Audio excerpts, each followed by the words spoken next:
Hello, all my gorgeous souls. This is Breaking the Cage Astrology TV, and it is for December 10th through the 17th. This is pre recorded. And I've had a lot of things happening in my life recently. So I'm still going to be bringing you the show, but it looks like it's going to be being brought to you as a pre recorded show for most likely on Saturday nights. I'll be still bringing it out to you. Um, just it'll be pre-recorded, and I want to make sure that I'm putting that out there because I know Matt likes to do his shows live and everything. It's just the way the schedules and the time is turning that it looks like the way I'm going to have to be bringing it to you each week. I do apologize. You've been seeing a lot of pre-recorded lately. I've been having some issues, so it was just been the way it had to be. But anyway, we are now looking at a new moon in Sagittarius this week on the 12th. And then Mercury goes retrograde. But Mercury, this is definitely going to be a powerful Mercury retrograde. And it is, you may not hear other astrologers say it, depending on how deeply they're looking into things. But with the fact that this Mercury retrograde is passing over Phobos, it's an asteroid. It's one of the centaur. It's one of the centaurs that we view when we look into astrology as celestial energy. However, this one where Mercury is going retrograde is pretty much taking place at the same degree at first. It's going to go over it. It's already been going over it. Now it's going to come back over it. And I had put out a post last week because I didn't do Breaking the Cage last week, stating that from now, at least until the 20th, right here before Christmas, that this is really shifting that Mercury retrograde energy. And it is definitely one that I would tell you, make sure that you are dotting your I's, crossing your T's, reading things through. A lot of times people on Mercury retrograde will get a little nutty. And then sometimes they're like, it's not no big deal, Mercury retrograde, don't bother me, I don't have problems. But this is one, and as I get into the astrology, I'll explain a little bit better. But this is one where you really want to be grounded and be paying attention, because the lack of that attention can really mess you up. And it is definitely one where that self-centered energy, you need to be aware of your outer energy, of what's going on around you, not just what's going on inside of you. But with all of that being said, like I said, you have that new moon coming in Sag right before it. Then Mercury's going to go retrograde. And then we're going to be having that moon cross over where this Mercury is in retrograde. It's going to heighten the energy even more. Now, let's not forget about the situation here. You are in the holiday season. The holiday season is when we tend to get the most stressed out, where we got so much to do, the hustle and bustle of life. And this is not the time to get in your head in a negative way, because with that Mercury retrograde kind of energy, this is definitely a little woe is me is going to go a long way into destroying you. I mean, in the form of, if you get in your head in that negative thinking, it's going to become harder and harder to get out of that negative thinking. It is very important for you to try to stay as high vibrational as possible, and in your consciousness, awareness, especially when that mind is trying to do that. Because you've got to understand, remember, Pluto is back now in Capricorn. It had moved out, went into Aquarius, came back, moved out, came back because of the retrogrades and so forth. But it won't actually fully move until, what is it, March of next year. So we are really looking at things. Literally, Spirit gives me a dinosaur. In fact, what they're giving me is a raptor that's just like staring me down. So this is definitely talking about your thinking process, your analyzing process. where are you taking it? And the fact that they're giving me a raptor that's staring me down this is vicious energy that could be coming in. Now, this is supposed to be, what you're seeing is a lot of positive energy with that Mercury retrograde and that Pholos. There's a T square that's good. I'm not a T square, a grand Earth trine. So this should be positive. And it can be, but I'm giving it to you bluntly because of it being a retrograde and being with Pholos and Pluto being back in Capricorn right now. You are really getting into what they're giving me is like prehistoric thinking, old world thinking. Capricorn is known for not wanting to change. Capricorn is known for wanting to stick with what it knows, good old fashioned know-how. And when we're looking at the fact we're trying to enlighten, we're trying to awaken, we're trying to higher vibrate, we're jumping timelines as we're upshifting, there is so much old world thinking that's coming into this holiday season. So much old perspectives that we're saying, don't let this get into your head and get creeping and driving you crazy. This is that hive mind. It doesn't know any better. It's still following what the only process it knows. And there's a possibility that you could have a lot of this coming down and making it harder on you, especially when you're looking at jobs, careers, the outer world, your daily routines, and how this is affecting you, your self-worth, your self-value, your self-esteem, your character. There's a lot of this. I say all the time, your sixth house, which is your mundane tasks, your people, places, and things, whatever you are a part of is also a part of you. And it is one of the biggest places in which your manifestation comes from. But it's not just your manifestation. This is your daily activities. From the moment you get up to the moment you go to bed, your daily routines where you're having, your breakfast in the morning, you get up and you go to work, you're around the same people, the same places, the same things. And this is the effect of the routines and how are they serving you or not serving you. And really looking at it from a new perspective instead of getting into that what we've always known. Like I said, Capricorn has Pluto still in it. And when Pluto finally moves out next year, we'll be looking at whole new perspectives. But this is kind of like did you get the memo of everything I've been trying to teach you? That's the energy that's coming out of Pluto right now. I've been trying to teach you this since 2008 of your outer world, your outer authority. Civilization, the way that we see it, the way that we deal with, civilization, the way that we deal with our rules, our walls, our boundaries, our outer authority, our political arena, and how it is more set for the hive mind than soulful, higher perspectives and helping us to spiritually evolve. And this is saying don't allow that kind of thinking to get back into the head and creep in. I'm just giving it to you because I've had a lot of it myself. And I know that it's there. Plus, it's the holiday season. So be good to you. And remember to involve and surround yourself with things that are supportive to you, people that are supportive to you, your true tribe. And give yourself that love, because this can be a tough time as we go through this holiday season.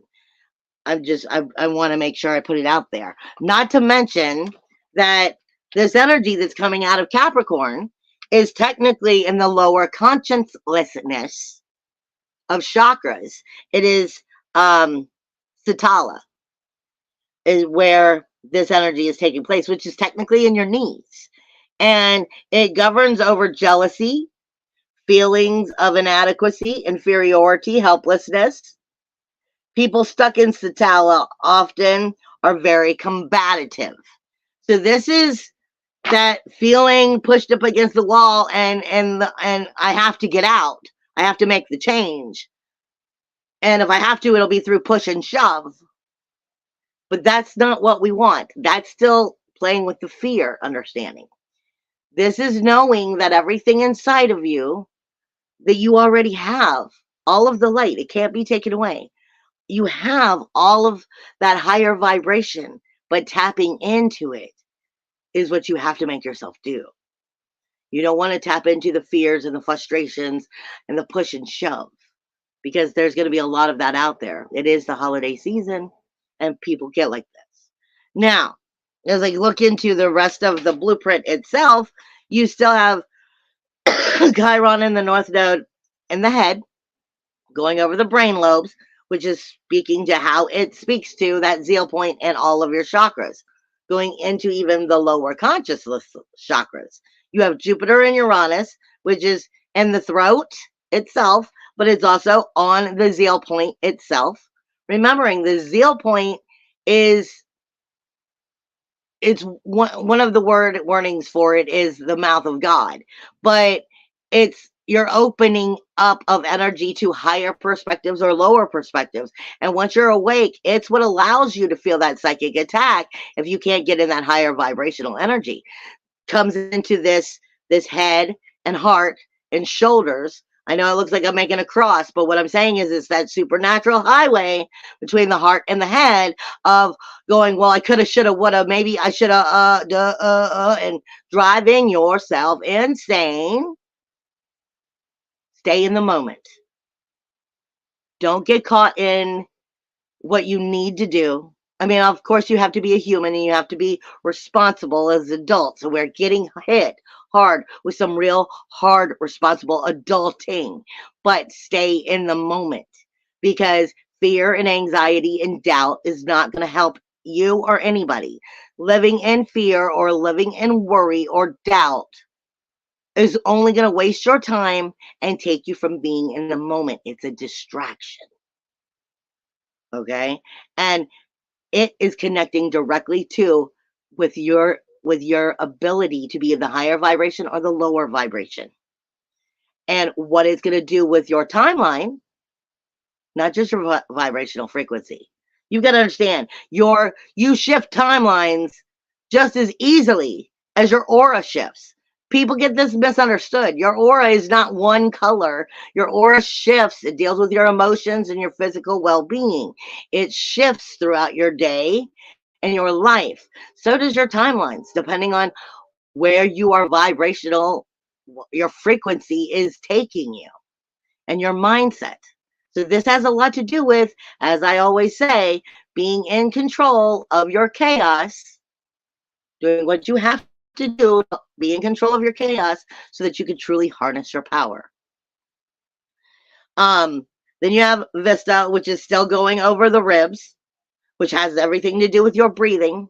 And your breathing has everything to do with your ability to stay and change your manifestation and your vibrational frequency, as well as the energy that is taking place in the body.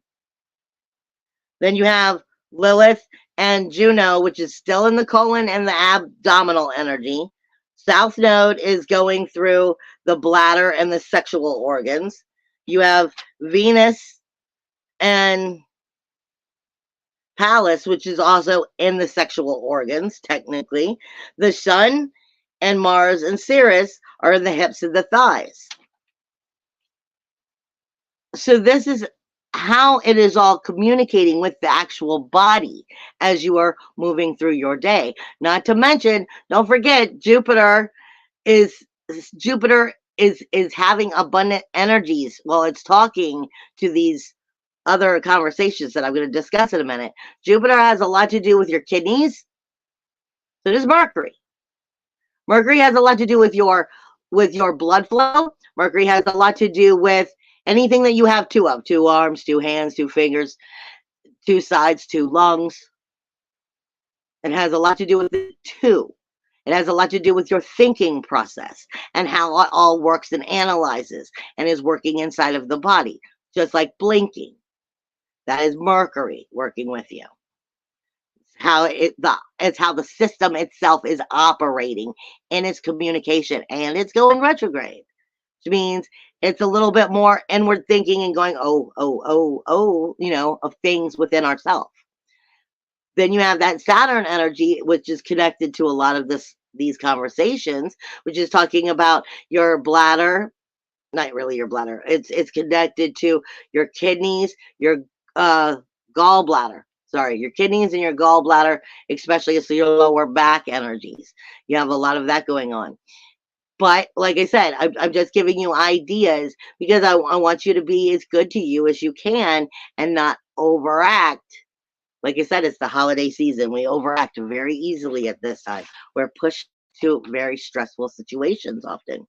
Now, I was saying that Mercury and Pholos, with Mercury going retrograde, is having a conversation with Jupiter in that second house and with Lilith. Not to mention, completely off subject, Neptune is now going direct. So we're putting energies into movement again, is what I'm trying to get at.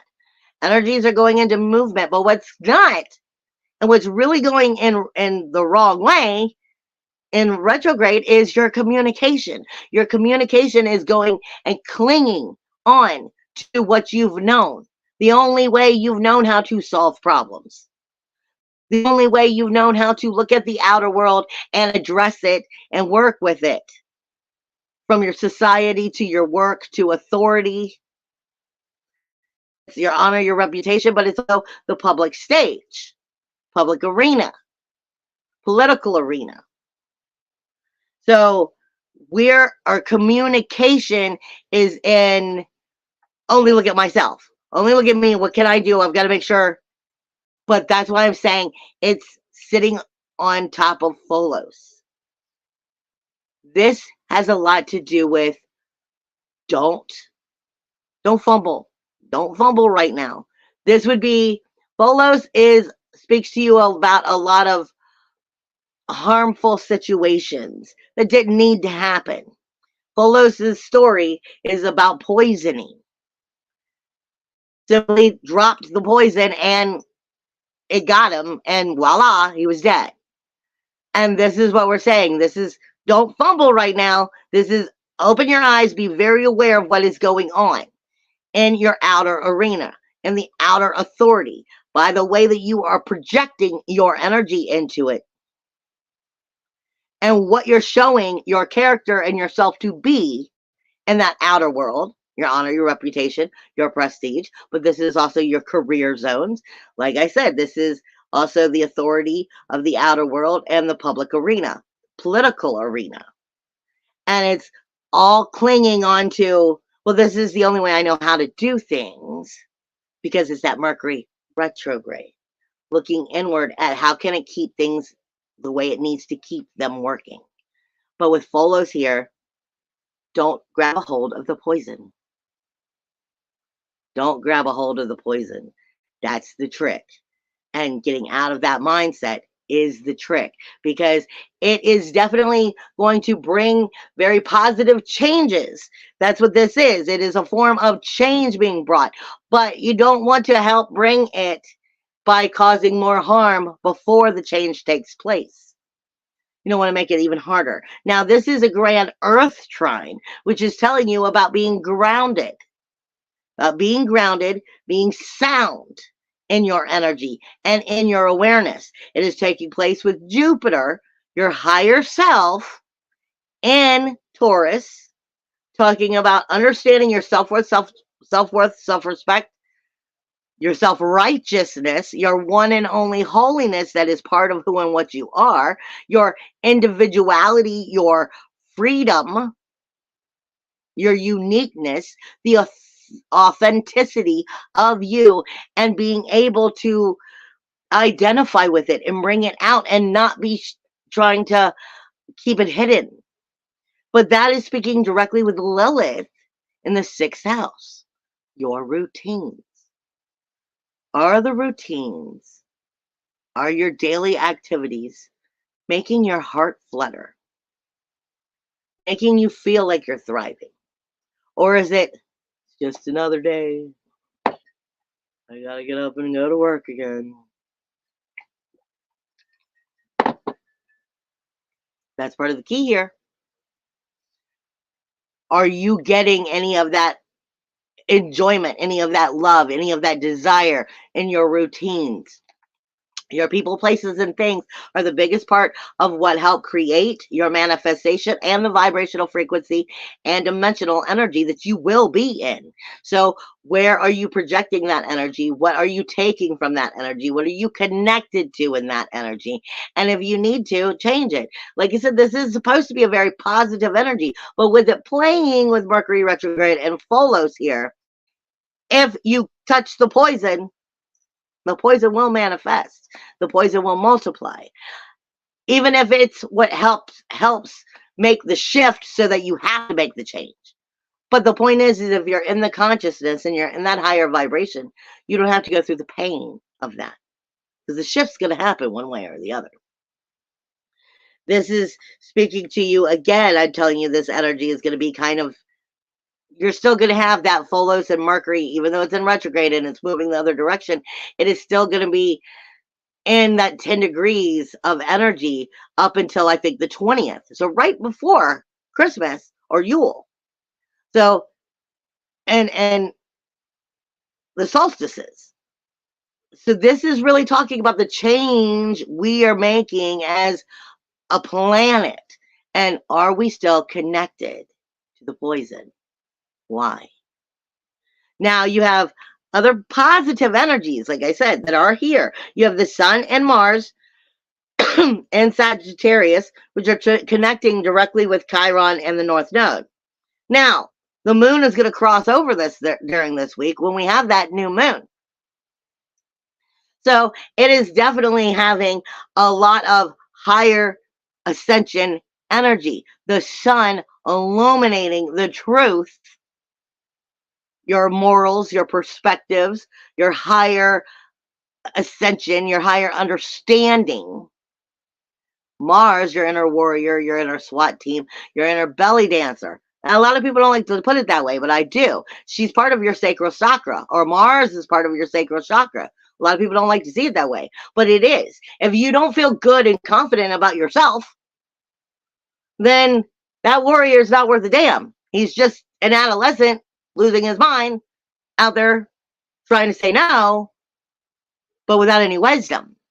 That courage, that confidence, that security of being in your own skin, of knowing yourself, comes from that sacral chakra, comes from that inner belly dancer. I don't care if you're the biggest, fattest sumo wrestler out there or the thinnest and anorexic. If you feel good about you and you know you and you are in the authority of you and you are blessing you, then you're able to have that relationship with others. And this is in that higher perspectives of understanding from that Sagittarius energy, your galactic center energy, your authority of your authenticity, your morals, your ethics, who you truly are at the vibration of what you are. And it is speaking with your first house, with Chiron, the wounded healer, and North Node, which is trying to learn to help you respect and accept the character that you are. Not the one you've been, the one that you always have been, the one that you are, the one that you're becoming, the one that you're moving forward to, because that's who you were always. It's just those hive mind perspectives telling us that we needed this or we needed that. So we had to accept things and our character to be something other than it was when we're doing a lot of that from fear. This is saying, no, we're that wounded healer. We're healing our character, healing our authenticity, healing our soul sparks, coming into a new beginning, a new cycle, and bringing all of this forward with the higher perspective, the higher ascension, the higher understanding. This is connecting us on that level. Now you have some sextiles, which is definitely positive in energy as well. You have Lilith in that 6th house, which is speaking with Venus in the 8th house. This is talking about rebirthing, changing, resetting boundaries with our relationship zones as well as with ourselves.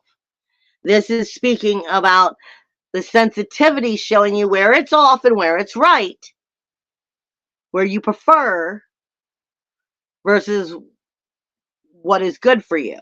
And I say it that way because sometimes we get caught in, we prefer what we know. We're comfortable with what we know, but it's not necessarily what we want or what's best for us. The sensitivity here with Venus coming out in that 8th house, technically in a form of the death card, telling you what you're to let go of and transform and transcend into in these relationships, the new rules, walls, and boundaries for rebirthing. And it is directly speaking with that Mercury and Pholos in that 10th house. So the uncomfortability of that communication zone is going into the outer world. So this is not just you dealing with what's going on inside of you as you're shifting. The outer world is shifting. The outer world is trying not to hold on to that poison. But it's going to be very easy to grab a hold of it because that's the poison we know. And this is what I'm saying. It all has to do with the proper communication and if it's higher perspective or lower perspective, especially over the next 2 weeks. Now, you have Jupiter and Saturn, which are also in very positive conversations. Saturn is in that 12th house. It's been at 0 degrees for a while. It's been like, it's a fair game. Rules, walls, boundaries kind of been like shut off. And we've been living in our mind of fantasy land. I can be whatever I want to be, yes. But are we being the same beings we've always been? Because that's your comfort zone. That's our death, our denial, our shadow, our shame, our skeletons in the closet, where we're still holding on to like vampire syndrome. This is the only way I know how to do it. Saturn's now direct, moving forward. Neptune is now made its direct movement. We're moving forward. We're trying to heal these changes. And it's talking with Saturn, which is still in retrograde, though. I mean, with Pluto. Jupiter, which is still in retrograde. So this is your higher self questioning. Can I really do that? My self-worth, self-value, self-esteem. Can I really come into my authority? Can I believe? Or maybe I believe too much and I don't really need to set boundaries because, I'm the shit. I don't know what your situation is.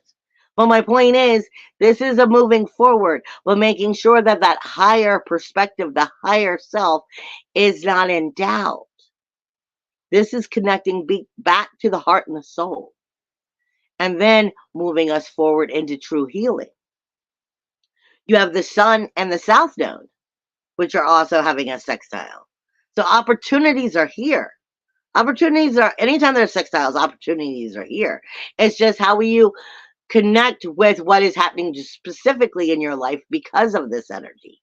That's the Sun in that 9th house, illuminating the higher self, the higher mind, our ethics, our morals, higher learning. And then it's going back to that 7th house, the South Node, going into your relationship zones, illuminating the truths of these things. So it's showing you if they're good for you, if the relationship is good for you, the people, places, and things of the relationships. This is 7th house. It's what helps you be connected to the people in your life. And what are these people serving or not serving? And are you seeing all of the characters on the board? Like I said, I give it to you in all of its different directions. When we have that new moon in Sag, like I said, it's going to go over Saturn, then it's going to go over Lilith. So that's the 12th and the 6th house. That's the most important places of our manifestation, from our unconsciousness and our consciousness of our routines that we overlook. That's why we see it as mundane. The moon, the sun, and Mars in the very beginning there, tomorrow. And then we're going to be moving that moon into Capricorn, where it's going to be questioning Neptune. And then Chiron. What magic can you create? And who are you? Coming from, well, do you have the power to make the changes in the outer world? Do you believe? And then it's going into the moon in Aquarius as it goes over Jupiter and Uranus. Still in retrograde. Self-worth, self-value, self-esteem. Do not get in the poison. Stay in the higher perspective and pamper yourself in that understanding. And remember, you're just breaking the cage. It's going to take a long time for us to truly reset the timeline and the change of where we're going. Like I said, also, Pluto ain't going to be moving in until March, where you're really going to start seeing changes. This is a moment in that long perspective of timeline shifting. Then you have the challenges this week. You have the North Node, Pluto, and the South Node are not getting along. Big shock. That is holding on to the poison and the idea, keeping you in your place. This is the way we taught you to think. This is the way we told you it was going to be okay. And this is the way the outer world works, and you'll be okay with that. No. We're trying to make it a better world. It's your outer world, your outer authority, the political arena. You're seeing changes that are not looking comfortable. Then you have Neptune, which is questioning the sun. That higher perspective, illuminating what perspective you really are seeing, what vibrational frequency you really are on, what timeline you really are on. And then it's going to Neptune, which is now in, all right, I'm ready to do some magic, ready to move forward, but I'm still in that 12th house. So are we in healing? Are we in grief, sorrow, shame, blame, and denial? Skeletons in the closet, or we laid it all out on the table and we're ready to examine and move forward. This is still raw stuff, and it's got a lot of changes to do. Still, you have Jupiter and Uranus, which is not getting along with Venus or Pallas in that 8th house. Setting the new rules, walls, and boundaries for the tribe that you're creating, for financial resources, financial and joint resources and efforts. This is not just your relationships. It's where you're literally tied into a relationship with contracts. And it's speaking to you about, are you in the freedom of you, in the authority of you, or are you under someone else's thumb? Or something else's thumb? That's why I said this Mercury retrograde, do not play with this. Make sure you are crossing your T's and dotting your I's. Read. Then you have Chiron and the South Node. Same kind of idea here. Will you be duped? Because that's what you've known. You just went ahead and, yeah, I'll sign it. This is your character and the viewing of how you're seeing the world marinating together. And it is speaking to that South Node in Libra. Are you creating balance and harmony by making the changes? Are you hoping it will be there? Where Libra 90% of the time is showing you where it's not. I love you guys. I will see you next week. Bye.